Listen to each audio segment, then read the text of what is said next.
It was an absolutely bonkers game of football. You're talking about a statement victory. I still think it's a statement point. It wasn't that long ago they were conceding 4 goals here in a title decider. They're a million miles away from that now. Arsenal have got the best of both worlds, really. They have kind of got the Guardiola approach. They've also got the Mourinho approach. They can dig in if they have to. If you've got 10 men at the Etihad and you're already winning, what else are you going to do? Leandro Trossard sent off. What on earth is he doing getting involved in that situation? I think Trossard could have been sent off twice. I really don't think he can have any complaints. I've seen the Doku clip on Twitter and it was mentioned in the press conference. I don't want to hear about that. I mean, they've been to all the clubs, they've visited everyone, they've told them what to expect. Why do it? Hello and welcome to Premier League All Access with me, Sam Matterface, talkSPORT's chief football correspondent Alex Crook and the Athletics Manchester City correspondent Sam Lee. We are in the Dakota Hotel, a huge, brilliant place to come and watch your football and chill out after you've seen a big match like we've just done. We're just an hour after the end of Manchester City Arsenal. It finished 2-2. Arsenal were down to 10 men for quite some time. I'm going to ask these two boys for their moment of the week. You cannot include John Stone's 97th a minute and 14th second goal. I'm going to pick Tyler Dibbling, who scored for the first time for Southampton. He's only a teenager, and when Adam Lallana, who provided the assist for his goal, first made his debut for Southampton, he was still in nappies. So I think that deserves a mention. I think he did brilliantly. He looks like an old-fashioned 1970s winger as well. What's yours? Well, you've stolen it because I think he's got a tremendous future and Southampton may well struggle to keep hold of him long term. But if you're going to take that, I'll go with the goal that I saw after 23 seconds at Tottenham. Brian and Mbeumo, brilliant finish. Obviously, didn't count for much in the end for Brentford, but what a start to that game. Sam?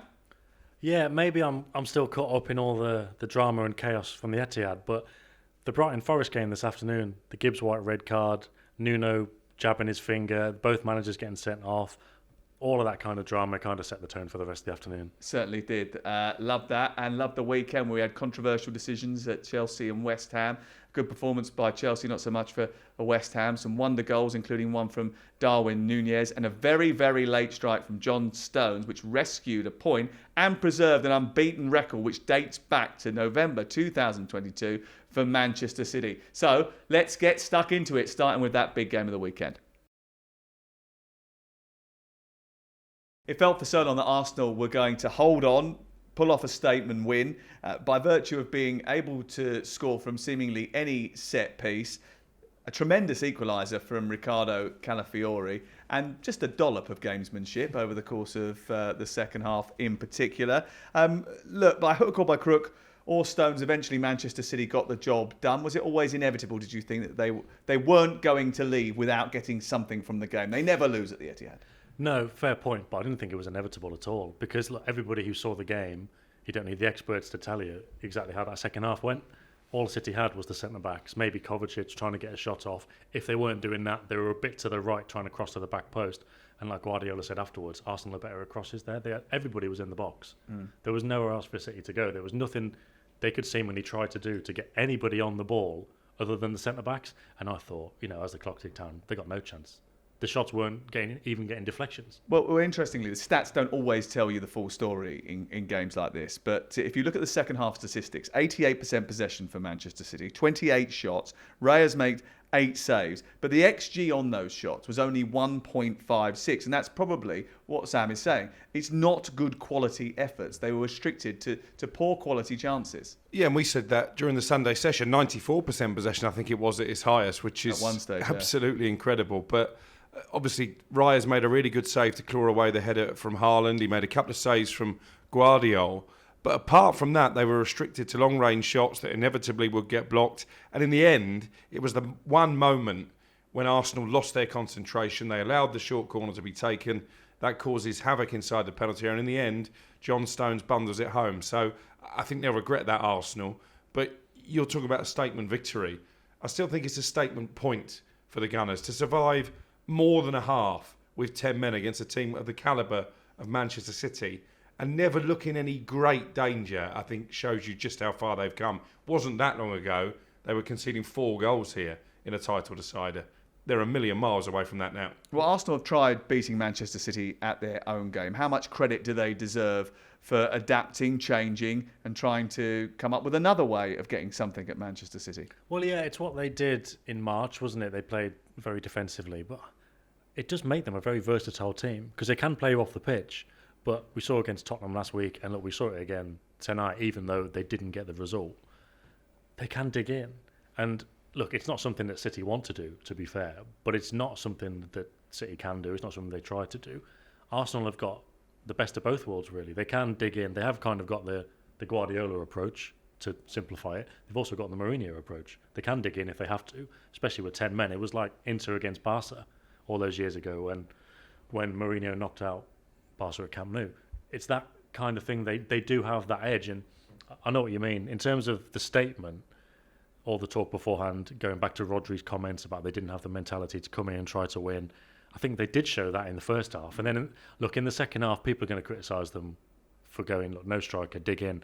I don't mind it too much. If you've got 10 men at the Etihad and you're already winning, what else are you going to do? But also you play to your strengths, right? And Arsenal have got the best defensive record in Europe. I mean, over the last sort of year and a half, they've been the best team at defending in the Premier League. So utilise that skill. And that's what they did. They decided to play without a striker, went to a back five, and then had 4 in front of that. And it was just plug the gaps and make sure there's no room for City to play. Yeah, and actually, speaking to Kyle Walker after the game, he was quite circumspect about it. Obviously, a lot of non-Arsenal fans will criticise him for the dark arts, for the gamesmanship, for the number of players who were going down with cramp. Declan Rice, I think, got booked at one stage for not taking an attacking free kick quickly enough, so that tells you what they were trying to do. But if you're an Arsenal fan, you're all over that. Yeah, but if you're not an Arsenal fan, do you look at that and think, oh, God, I can't believe they're digging into that toolbox?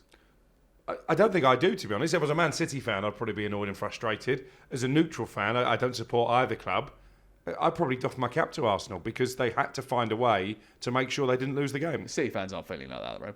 No, but that's football for you, isn't it? But at the same time, look, City don't have to do that too often. But you know they can win fouls, they can see out a game, they can time waste. It's never quite to that extent. You'd have to say, but I couldn't sit here and enjoy it when City do it, or you watch Atletico and you laugh and go, this is entertaining. And then when Arsenal do it, you can't say that's too much. It's part of it, really, isn't it? It is part of it, but you wouldn't want to watch it every single week. People will hate it. But the thing is they don't do it every week. They only do it when it's necessary. And it was necessary today because of the sending off. And the sending off came just before half time. Leandro Trossard sent off for, well, what was he sent off for? Because initially we thought it was because of the second yellow for a barge, but actually it's gone down the referee's report as delaying the restart, so kicking the ball away, which he did do as well. I mean, either way, what on earth is he doing getting involved in that situation? Because, Arsenal have got this habit now of getting players sent off. Well, that was what Guardiola said when he was asked about it. I can't comment, but hasn't this happened before? So I think they probably said all you needed to. And actually, that was as close as he would come to criticising his great pal, Mikel Arteta. But I actually agree with you. I think Trossard could have been sent off twice. The first booking was cynical. He was booked for tugging back Savinho and stopping a quick counter-attack. And the second one, I think it was a barge. I think it was an overzealous challenge that probably warranted a yellow card on its own. Seemingly, he's got away with that and been booked for kicking the ball away. So I really don't think he can have any complaints. If you're going to play that game, you've got to know how to kind of stay within the limits. If you're trying to entice, I don't know if Arsenal were trying to do this, but if you're playing that kind of game where you're frustrating the opposition, maybe the opposition are the one that get the red card. But if you're going to play that game, you can't make it worse for your teammates by getting a stupid yellow card. And look, whether they agree with the Rice sending off the other week or not, and obviously they don't. They have obviously been warned about it. And the irony here is, I'm going to mention it, but I've seen the Doku clip on Twitter, and it was mentioned in the press conference. I don't want to hear about that. You can clearly see, and this isn't me from a City point of view saying about, you can see the referee. I don't know if you've seen the clip. There's a moment in the first half where Doku's got the ball at his feet, the ball's dead, and he just kicks it back into the Arsenal half. And the Arsenal player's like, hey, what about that? But the ref is clearly saying, give the ball back. Take the ball back and take it in that half. But obviously that's been turned into some kind of controversy. I heard on a phone-in on the way in, it's one rule for City, one rule for Arsenal. It's just completely different. I mean, you might not have brought it up anyway, but it's really annoyed me and I wanted to mention it. It is a completely different situation. And I think also, if it was inconsistent, then fair enough, but it's completely different. The referee has to manage the game how he sees fit. And I did hear, and I know that there is a little bit of controversy about Michael Oliver because of what happened in last year's game where Kovacic didn't get... Yes, well, that should have been a red, shouldn't it? The red card that maybe he deserved. And now they're saying, well, and then there's a soft red card for Leandro Trossard today. So he's got something against Arsenal. I don't think that's the case at all. I think it's just... sometimes in these situations, in these big intense games where it's all kicking off. And by the way, it was an absolutely bonkers game of football, played at a frenetic pace in chaotic circumstances, in odd conditions as well, because it did feel like a storm was coming, didn't it, from the minute the game kicked off. I think you do have referees do make the odd mistake, or they do react to the stimulus around them. And if players are making it difficult for them, which they do, by the way, then they are going to react at times in a way that you don't necessarily like. Well, they got the new directive as well, haven't they, about delaying the restart? Absolutely. So that's obviously a big thing for PGMOL this season. It's obviously in their heads. It's fairly black and white. You've been doing it since the beginning of last season. So last season we had an explosion of yellow cards at the beginning of the campaign for all this kind of stuff, and it faded away actually through the campaign. Yeah. It's come back again at the beginning of this season. So, I mean, they've been to all the clubs, they've visited everyone, they've told them what to expect. Why do it? Yeah, agreed. And again, that was the way they tried to defend Declan Rice, wasn't it? In the Brighton game, they suggested that one of the Brighton players should have been booked for kicking the ball away and wasn't, and then Declan Rice was. But that doesn't alleviate the fact that players with the experience of Declan Rice and Trossard to a lesser extent shouldn't give the referee a decision to make. And it was a tough game for Michael Oliver to referee. 5 seconds on the clock, and Rodri's been clattered by Kai Havertz. I thought that was probably a yellow card, but if you book someone after 5 seconds, you set the tone. There was the incident. That did set the tone. That everyone in the stadium understood, didn't they? During that stoppage, the Arsenal fans were singing, like, we're here to turn up today. The City fans were singing, that's why we're champions, or whatever it was. Everyone in the stadium knew from that moment exactly what type of game it was going to be. That set the tone. And there wasn't too long after that, actually, there was a penalty shout because Rodri had been felled by Partey inside the penalty area. Meanwhile, Gabriel was grappling someone to the ground at exactly the same time. So, look, it was difficult. You had to have eyes in the back of your head in order to follow all of the physicality. And it was I think he refereed it quite well. And that corner was actually stopped because maybe it was Havertz was too close to where the corner was being taken. So we had those two incidents in the box, but it was retaken anyway because of the encroaching. Like nobody was giving each other an inch. It's foolish behaviour by Trossard, I think, to put his team into that situation. But I think what will come out of it is that they handled it quite well. And also, by the way, didn't Arteta the other week moan about the fact that João Pedro should have got a yellow card for doing something This was similar? the one Alex was talking about, yeah. It's crazy, isn't it? Managers could just... one week have got a certain narrative, the next week a completely different one. Just like maybe football fans, we're all the same, really. Let's talk a little bit about who wakes up tomorrow with a smile on their face, because I imagine that after that goal went in, Arsenal fans were deflated. But when they get on the bus on the way home, they'll look back at it and think, you know what? A point away at City is not the worst result. It is a good result, but I don't know if those will be the emotions. As a fan, you're there, you think we're about to get a good win here. Obviously, they would have probably felt more nerves than I did watching the game, but I thought City aren't breaking through here. They would have been really nervous. You think you're over the line and then you don't get there. Regardless of, genuinely, it is a good result, it's a good performance. I don't think those are the emotions they'll be having tonight. Maybe Monday morning, but I think they'll be feeling sick because it was a real opportunity. Who do you think will wake up tomorrow morning feeling slightly better about themselves? I think they can both take positives. City clearly weren't at their best, but they've still managed to keep that gap to Arsenal. It feels like a win for City. Yeah, but I think morally, Arsenal will take a lot of heart from the fact they've come here and survived with 10 men for more than 45 minutes. So, listen, I think probably the neutral is the winner, because what you don't want at this stage of the season is City going 5 points clear at the top. So many times we've come to these matches, billed as like blockbuster games, and they haven't lived up to expectation. It certainly did, didn't it? Yeah, to be fair, a couple of seasons ago, when Arsenal were leading the World Cup after the World Cup, the games between City and Arsenal were pretty good, but especially the one at the Etihad fairly one-sided. And then last season they were both pretty disappointing, and you do start to wonder, is this going to get near the levels of the City against Liverpool games, which were fantastic. They didn't really have the needle, to be fair, but the quality of football was unquestioned. And sometimes you'd get one team thrashing the other, but they're always really good games. And you started to wonder, is this going to add a different dimension to that? Because whoever City have played in these games, they've all been quite good. Whether it's a big team that's not challenging, like Chelsea, Spurs, United, City would normally play well, get a good result. But when they play Arsenal, you start to think, is this what we're going to be looking at for the next couple of years? But this, I think this added an extra layer of needle that the Liverpool games didn't have. And I think it's probably kicked off the rivalry now. So when it goes back to the Emirates, it's going to be really spicy, that one. I love the fact that after the game, and still everyone was kicking off and moaning, and the players were coming together and pushing and shoving. It was all about handbags, really. But on the sideline, Pep and Arteta were having a big hug and smiling and laughing and joking. There is a tangible respect between the two of them, which you don't see in the dugout very often between big rivals. They'd but have to be. Could you imagine? Like, you'd have to be really good mates with that person not to be really annoyed with their team and all the time wasting and the cramp and all that. I couldn't believe that Pep took it so well, because even sometimes when he is, he has had former pupils come back and stand in the opposition dugout. He can sometimes lose his rag a little bit, even if it's with the circumstance rather than the person itself. But Mikel Arteta, he seems to get away with anything with Pep Guardiola. He must really like him. Yeah, and actually Arteta got quite animated in Pep's direction, didn't he? Yeah. At half-time. After the sending off. Yeah.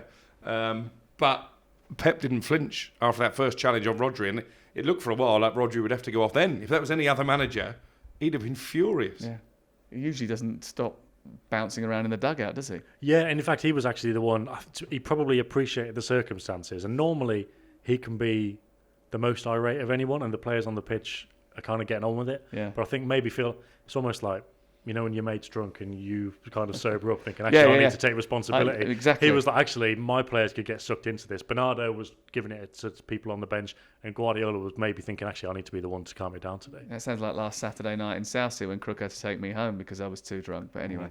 Not for the first time. That's a different story. Everyone, I suppose, looks to Arteta and Pep and the fact that he sort of graduated from that school. But I wonder whether or not actually what we saw on Sunday afternoon was the fact that he'd spent quite a lot of time with David Moyes. Right, let's have a look at the rest of the weekend's action.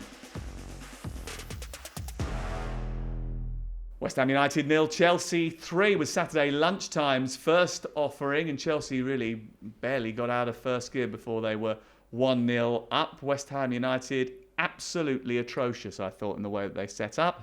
I thought Julian Lopetegui would have come up with a better system to thwart the way that Chelsea wanted to play, but he didn't. No, and it's been a poor start, hasn't it, for West Ham? 4 points now, I think, from 5 games. And as you say, they were too easy to play against. Behind early on, the second goal, the defence was cut to ribbons. They just gave Chelsea's attacking players too much time and space. And I think already there's some West Ham fans who might be wishing they still had David Moyes in the dugout. What was he trying to do? Because he came up with a system where he was man-marking Nicholas Jackson. Was he trying to be too clever?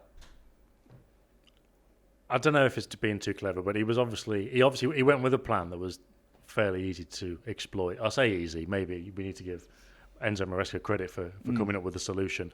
But it seems unusual. I mean, look, when you're a manager of any team, but particularly one where you're not necessarily expected to beat the others, you're going to look at all their danger men and think, what could we do? But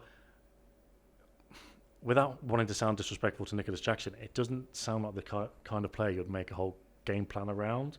Especially one where, if you're man marking, everybody knows that can create spaces elsewhere if you just get dragged around. No, exactly. It's not Haaland.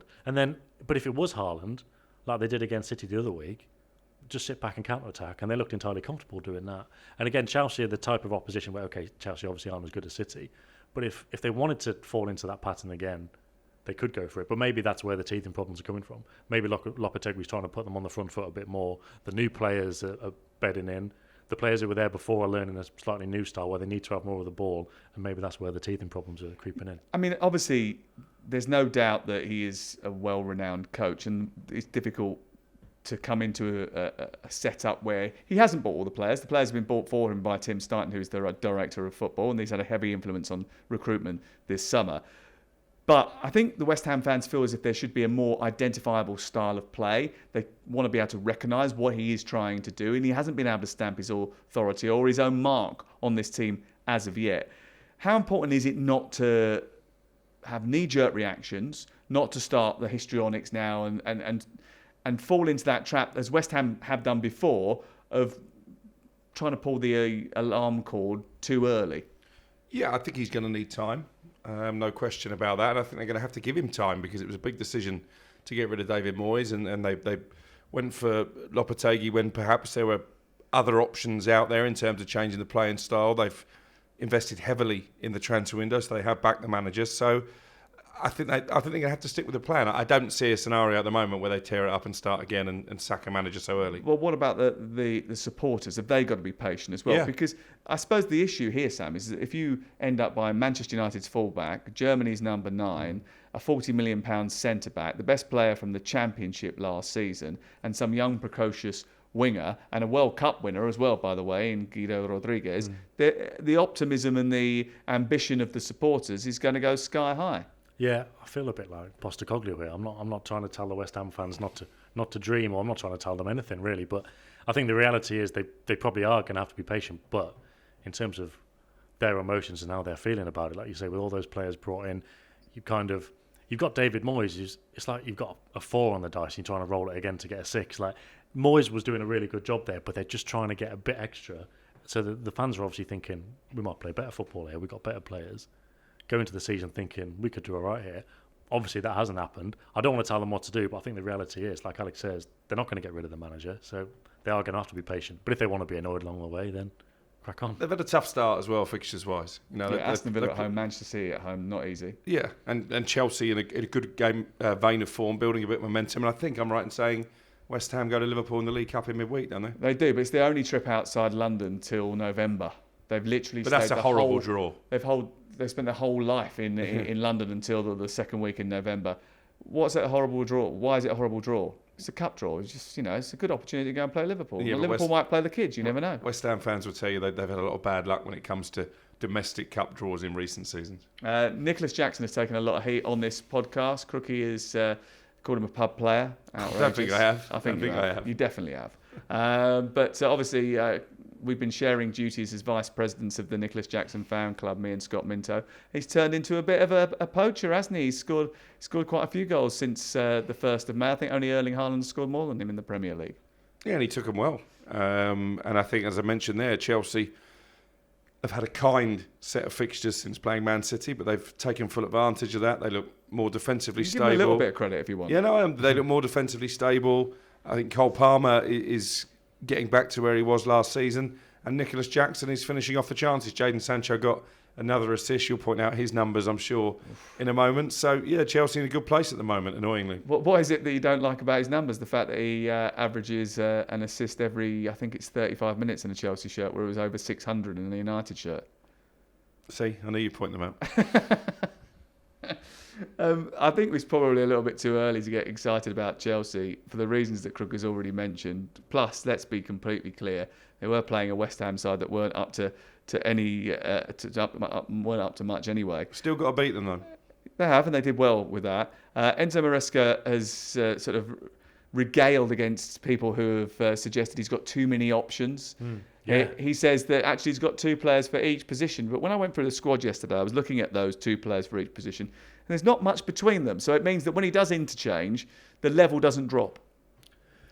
Yeah, they're kind of in a similar way to Arsenal, but obviously not as good. And not exactly the defensive element, but you can see, particularly with the goal yesterday when they were exchanging all the passes in midfield, you can see the kind of Maresca blueprint there when they want to knock the ball around. But particularly in the second half, and this is probably something he'll want to improve on as it goes forward, but it was really stretched in the second half, wasn't it? Like there was nothing really going on in the middle. Teams were just having shots at either end, and you'll want to stamp on that. But Chelsea are really well suited when the game opens up. The way Jackson's got in behind and took those finishes, but the players they've got, Palmer's always direct, Sancho is always going to run at a player, space to run into, we'll love that. Jackson, Madueke, they're well set up for that. So they've got the flexibility. And like you say, with the players they've got, I've always thought Enzo Fernandez is really good. We maybe haven't seen the best of him. Maybe Caicedo's going to have a bit of a lift-off in his second season. I don't want to talk them up too much after a couple of wins. But to be fair, at the end of last season, they weren't doing badly, were they, under Pochettino? And if Maresca's come in and he seems like, obviously, a very good manager, and if he can not carry on exactly where they left off, but results-wise and stability-wise carry on, add his own stamp to it, they're not. I mean, look, it's a low bar, isn't it? Because last season they were pretty bad, but I don't think they're going to struggle like last season at all. Well, the second half of last season they were very good, but very good by the comparison to the first half of the season when they were abysmal, and the back end of the season before that when they were even worse. But yeah, I mean, look, they won't be measured by a 3-0 win away at West Ham. The one worry I have with Chelsea is, and I said this at half-time to Dean Ashton, I just sort of leant over and said to him, thing is, if they get the next goal, West Ham, then Chelsea could end up capitulating here, because one of the things that they have had a massive problem is conceding goals. I know they've kept 2 clean sheets away from home in a row, but if you watch both of those games, they were opened up on a number of occasions. Yeah. For example, down at Bournemouth hit the bar, Christie had some great chances, Semenyo had a great chance as well. They probably should have been. Robert Sanchez was the best player in the Chelsea team for the majority of that game. And yesterday, I think things would have been different if the penalty had been given, and it should have been. 100%. I'd like to know what images they were looking at Stockley Park, because I was watching it in the press room at Tottenham, and they just seemed to show one camera angle about 25 times. And it was the wrong camera angle. It was the camera behind the goal. And actually, you need to look from behind, and you can clearly see the pullback. It's almost the reverse camera, because the issue, I think, with the referee is that Fofana sort of, by his body shape, had masked the fact that he was tugging back Crescencio Somerville. But once the VAR looks at it, you can see that he's got hold of his forearm, and he's holding it for 2-3 seconds. Well, yeah, they said it wasn't prolonged holding, didn't they? That was the reason for it. What is prolonged holding, Sam? Well, if it was 2 to 3 seconds, I haven't put a clock on it myself. I can kind of see what they mean, but if it wasn't, then a split second longer is that. I don't think prolonged holding is the phrase, but you know what I mean. It's sustained holding. Sustained holding. Is the way they phrased it. But the split second longer than that must have tipped the balance into that, because he was holding it. Why they've got that is, I think they want to avoid a situation where you put your hand on somebody's shoulder, the player goes down, so the refs can say that's not a penalty. You weren't holding on for long enough, but that's got to be borderline, that one. Yeah, I give him credit, by the way, the referee, because in the build-up to the third goal, he allowed a challenge to go unpunished from Thomas Souček on Moises Caicedo, which usually they would have brought back and given a free kick for. He played an advantage, and that advantage allowed Chelsea to build and attack quickly and then score their clinching goal. Let's move on to your favourite manager, Ange Postecoglou. You refused to speak to him afterwards, didn't you? You decided to leave before his interview. You didn't lock horns with him again this week after annoying him the week before. Not quite. I had somewhere to be, so I asked Ian Danter, our commentator, if he'd do post-match media duties, and he duly obliged. He didn't want to look at your shoes again, I wouldn't have thought, as he tends to do. I saw him smile yesterday. Did you? I didn't spot match that. of the day, he smiled. Didn't spot that. Yeah, I wasn't in an interview. It was just on the sidelines. I think it was after a goal. I actually thought they played quite well. They did. Yeah, I mean, obviously, worst possible start, and you think, here we go again for Spurs after a difficult week, losing at home to Arsenal, and then almost going out the cup to Coventry. But they reacted well to that. In fact, they responded really well to falling behind. I thought James Maddison probably had his best game of the season, culminating in that goal that he scored to clinch it. Son was a lot livelier. Solanke's off the mark. So, yeah, a good result against a potentially tricky opponent. First goal for Dominic Solanke, as Crook has said. Brennan Johnson. Maddison, who has been criticised for his performances, played really well. Brentford are a very good side. They scored a terrific goal from Mbeumo. But ultimately, you know, they're a side that are going to drop points every now and again, especially if they don't have their best players. No Norgard, no Visser. That's an issue. Yeah, I think we saw with City last weekend when Brentford put up a very good performance there. You look in and you go, they've got the ideas clearly. They've got players who know how to put those ideas in place. But there is obviously a gap between the quality of their players and City's players, and then even Spurs players as well. And the first two Spurs goals, Brentford just made mistakes, didn't they? Near their box for the first one, and then just inside the Spurs half for the second. But when you make a mistake like that and you expose yourself, you're going to have problems. And again, you bring back Spurs' quality. Those individuals you mentioned playing well on the day, they punished them, didn't they? So Brentford are a top team, but you just think they are quality, but they're going to suffer against the top team sometimes just because they don't have that extra level. Son came out with an assist again, which is good because he had a quiet start to the season. Now, what's all this fuss about Vicario handling outside the penalty area? Why is everyone getting so animated about it? Because it's not a send-off offence. No, it's not. But I think it's just because it was so obvious. You know, he's wearing bright orange. He clearly carries the ball outside the penalty area. It's a free kick, possibly a yellow card. It's not a red card. Obviously, Thomas Frank has got himself booked for his protest. But yeah, I'm surprised that so many people are talking about it as a possible game-changing decision, because it really wasn't. Well, it wasn't a game-changing decision because he can't be sent off for that, because it wasn't a goal-scoring opportunity. Second of all, it may not have even have been a yellow card offence unless he was breaking up a promising attack. It was just poor handling. The fact is, he messed up, right? Yeah. And ultimately, the referee didn't see it, but the VAR cannot get involved in that situation. I think, I can imagine the problems with the VAR, because it's one of those things where it kind of ties itself in knots. You don't want them looking at everything. I think every VAR skeptic, myself included, would say you don't want them looking at everything. But then we can be hypocrites at times like these. You just think, oh, well, it's so obvious. Use the technology. It gets involved in everything else. Why doesn't it get involved in this? So for me, I imagine most people are annoyed just because it just seems like VAR. It's it's almost there for everything, but when you actually want it to be, which isn't the case, but that's how it feels. Leicester won, Everton won. Everton let a lead slip for the third game in a row. And they actually started off really well in this match. And they do look like they're playing okay. And I said it on the preview podcast. They're not bad. They just keep giving away these stupid goals. But I keep saying this, and I know it sounds boring, but stop picking Michael Keane. Pick Jake O'Brien. I'm sure things will change. It's strange that Sean Dyche is keeping so faithful to a defence that keep making mistakes, because they did play well, conceded a really poor goal. We've heard that story a couple of times already this season. And they've got Jake O'Brien, who's proved himself in Europe. Why not play him?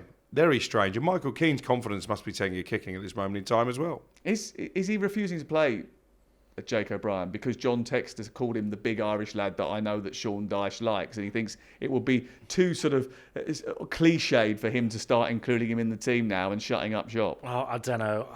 There must be an element of you stick with your experience, guys. We've talked about up until a point quite a lot tonight, whether it's VAR thresholds or whatever. But I don't know, maybe this is the point, or the point will come soon, where Dyche goes, you know what, let's try this. But you just mentioned his confidence being low there. It's tricky with how you treat that, isn't it? Because if you drop him, you can lose him, and the confidence is gone. Which is what happened under Lampard. Or you can keep picking him, and you hope it comes back. And you can maybe do the right thing, and it works out badly. But you can see that being quite a tricky situation. But you're right, McNeil's playing well. Calvert-Lewin can maybe tighten up in some areas, but also he's playing well enough. Goalkeepers are making good saves, hit the bar last weekend. So you can see where there's obviously a margin for them to get better. Whereas last season, you weren't really sure where they were going to get better or how they were going to stay up. But this season, they're obviously not in a great position, but you look at it and you think, I can see things turning around for them. Yeah. Or at least enough to stay up. Iliman Ndiaye's played well, and he scored a good goal the other night. He scored a good goal against Doncaster in the Carabao Cup as well, so he looks like a good acquisition. Liverpool beat Bournemouth by 3-0. Would it have been different if Bournemouth had taken the lead?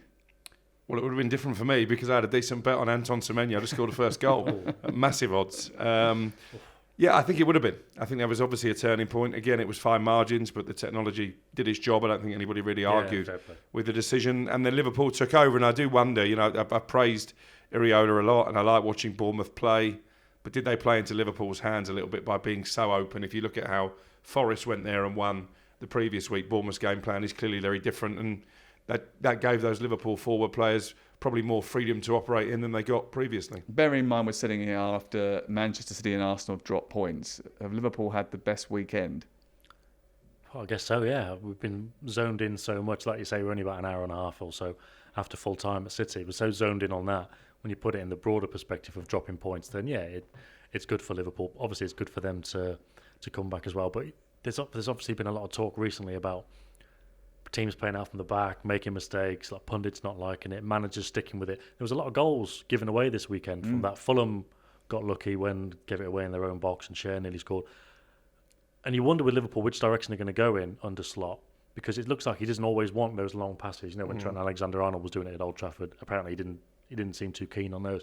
But the Liverpool goals yesterday from Konate just going over the top of the press, and you think, does he want that or does he not? But like you say about Bournemouth going and being so open, I think they pressed, they were adventurous, but whether it was Slot, whether it was Konate, they've just gone, well, we're going over the top, and that was the option they had, which is like the old Klopp days, isn't it? Is that a good thing, though, if it is actually Konate making that decision? Because that's an intelligent footballer deciding that actually I'm going to put myself in jeopardy if I don't go over the top, so why don't I take it into my own hands and see what happens? And then when it comes off positively, he gets a round of applause. Yeah, if it comes off, I don't know, if you're a coach that's that wedded to it. Do you remember, talking about City Arsenal, do you remember a couple of years ago, it was in that game at the Etihad when Ederson went long, Haaland won the knockdown, De Bruyne carried it forward and passed it into the net. That was brilliant. Ever since, I've heard pundits say, oh look, this is an example of City wanting to go long and mixing it up.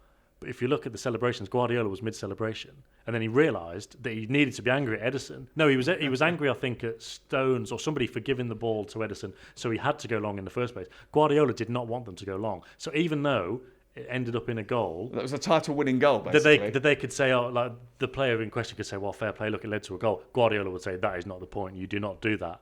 So it depends on what the coach Are we in a sort of like a bad wants. situation, a dystopian world where if it's sort of like coaches had their way and everything went perfectly, the way they wanted it to go, every game would finish 0-0?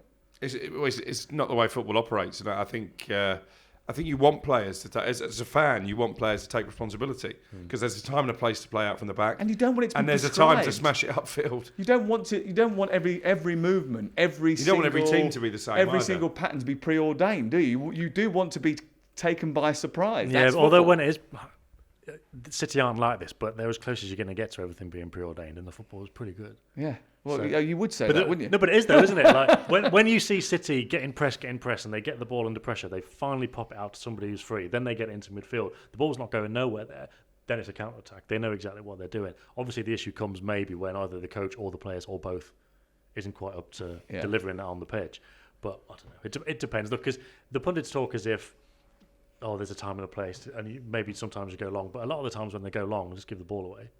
It doesn't get really commented on as the game's going on. But as a coach, you'd be thinking, what have you done that for? But I was watching Southampton the other week, and actually they were better playing against Manchester United in the first 30 minutes of that game when Aaron Ramsdale took matters into his own hands and decided that he was going to go long into the chest of Archer or up further up the pitch to take the pressure off the defence that had been pressed relentlessly over the previous couple of weeks and made serious mistakes. Sometimes you do have to mix it up. Variation is good. Yeah, and styles make fights, as they say in boxing. And I would argue that this game we've seen today was more entertaining because it was a contrast of styles than that one where City just ran riot because Arsenal tried to go toe-to-toe and got played off the park. That's one of my favourite goals of all time, though, that Kevin De Bruyne goal that went up into Haaland and round the corner, because it was just the way it developed was just brilliant, and it was such an important goal, I think, in the context of the title race. So, yeah. I noticed that you brought in boxing analogies a couple of times today, so because you did one show about boxing this week, you now think you're an expert. I've only mentioned it once, actually.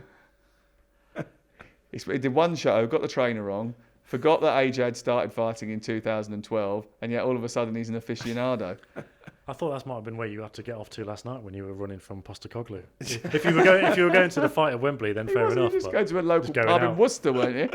I was going to find an overnight stay en route to Manchester to make sure that I was here in time to pick you up this morning. Oh, right. Okay, yeah. Right, before we round things up, let's get Sam's verdict on Manchester City and the 115 charges that went into a hearing this week for the first time.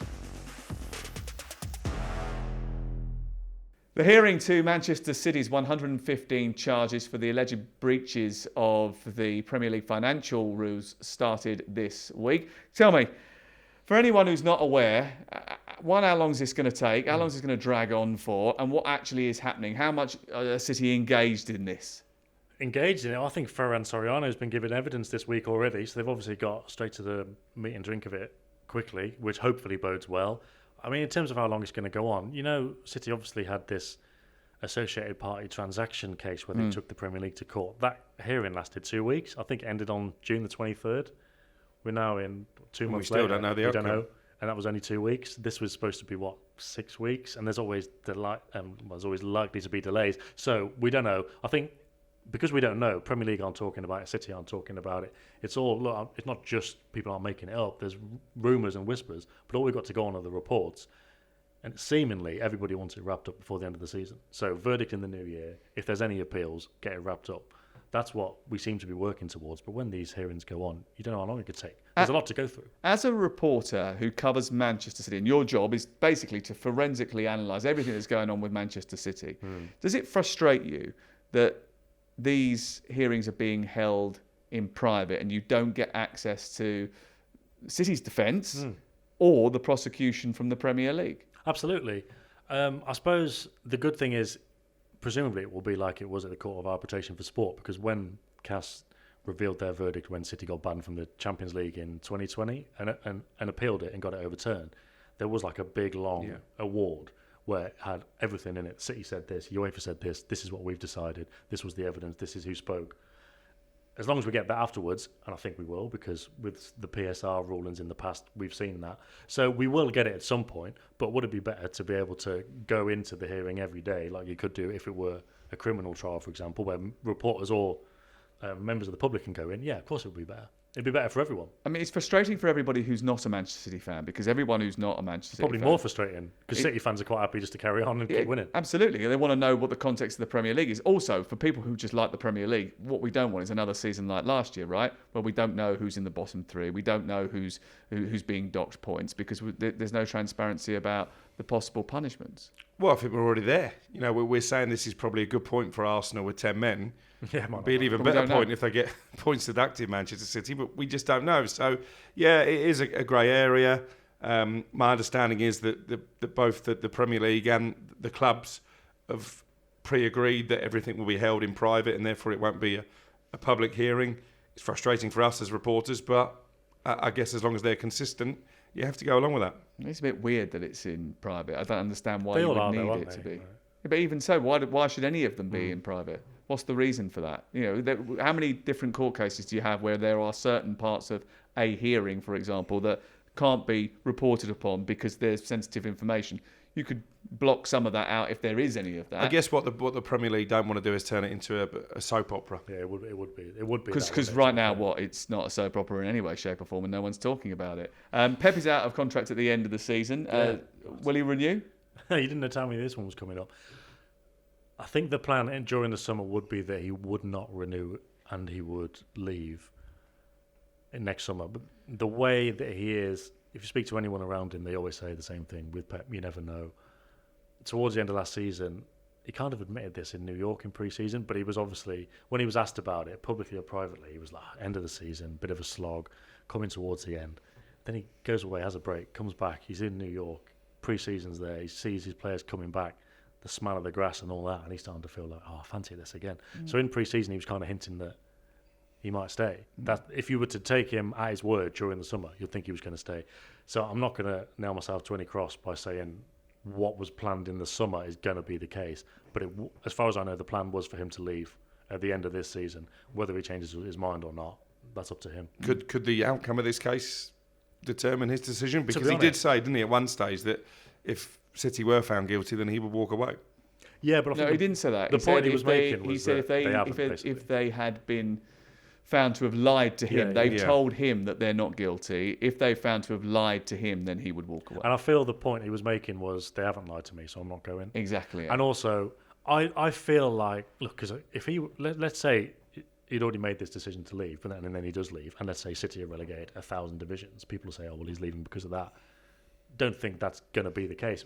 But if the question is, do I think any verdict from the charges is going to impact his future? If anything, I'd say he might find a bit of a defiant streak, and if City are relegated, he might say, well, I'm sticking with it, I'm going to get you back up. I do feel like it'd be more likely to stay than to go, but if he's already decided to go, then he's already decided to go. Do you think that maybe the Premier League should learn a lesson from what happened in Scotland when Rangers were basically almost shoved out of business and sent down to the 3rd division and made to climb their way back up? Would it be actually helpful if they were just deducted, if they were guilty, and we don't know that they're going to be guilty, if they are guilty, just deducted enough points that they don't get relegated, but they get a sizable punishment? Because it's going to damage the fabric of the Premier League if you don't have Manchester City in it, and also it's going to have questions over legitimacy about what has gone before if you end up relegating them out of the league completely. Well, in Scotland, it's also damaged the relationship between Rangers fans and the FA. I know ardent Rangers fans who won't cheer on Scotland at major tournaments because of how they've been treated by the FA. And you look at Luton as well, they've got that banner that I think was covered up actually when the England under-21s played there recently, talking about the Football League and the damage they did to that football club.